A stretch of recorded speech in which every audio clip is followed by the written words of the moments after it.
মৌলানা আব্দুল্লাহ সাহেব এবং মৌলানা জিয়াউদ্দিন সাহেব ও দুইজনকে ডাকবো আর লোকের এখান কথা মনে করি দিই না আমরা বিশিষ্ট মেহমান প্রধান মেহমান সব স্টেজে আইসই তাদের তো বক্তব্য আমরা শুনতাম নসিহত শুনতাম এর লাগি আমরা আব্দুল্লাহ সাহেব আর জিয়াউদ্দিন সাহেব দুজনের খেদমত আরো ধর্ম যত সংক্ষেপে পারই আমরা অত বেশি খুশি হই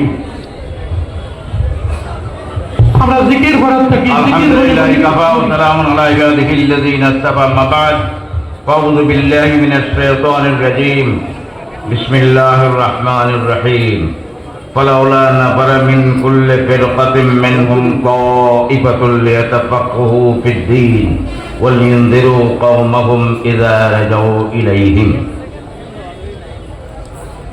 মাননীয় সভাপতি উত্তর পূর্ব ভারতের মহামান্য আমির শরিয়ত শেখুল হাদিস শেখুল মাশায়েখ হযরত মাওলানা ইউসুফ আলী সাহেব দামাত বরকাতুহুম এবং প্রধান অতিথি বিশেষ অতিথি নওদা ইমারতের নেতৃবৃন্দ উলামায়ে কেরাম উপস্থিত সজ্জন মণ্ডলী, আমার বক্তব্যের বিষয় ছিল তনজিমুল মাদারিসুল ইসলামিয়ার শিক্ষার গুণগত মানের উন্নয়ন।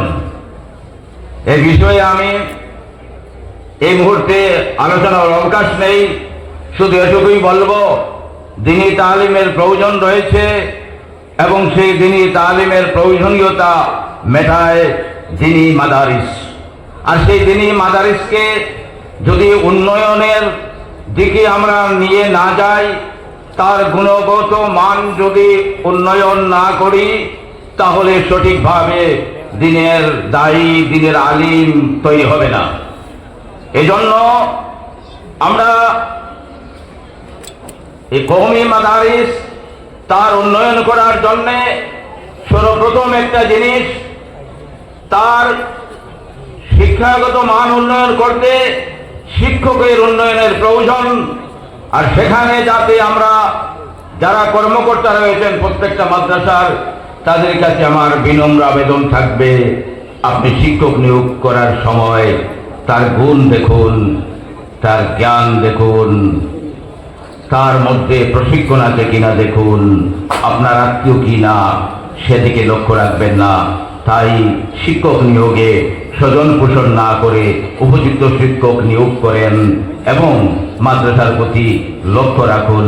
এই কথা বলে আমার বক্তব্য শেষ করছি। ওয়া আখিরু দাওয়ানা আনিল হামদুলিল্লাহি রাব্বিল আলামিন।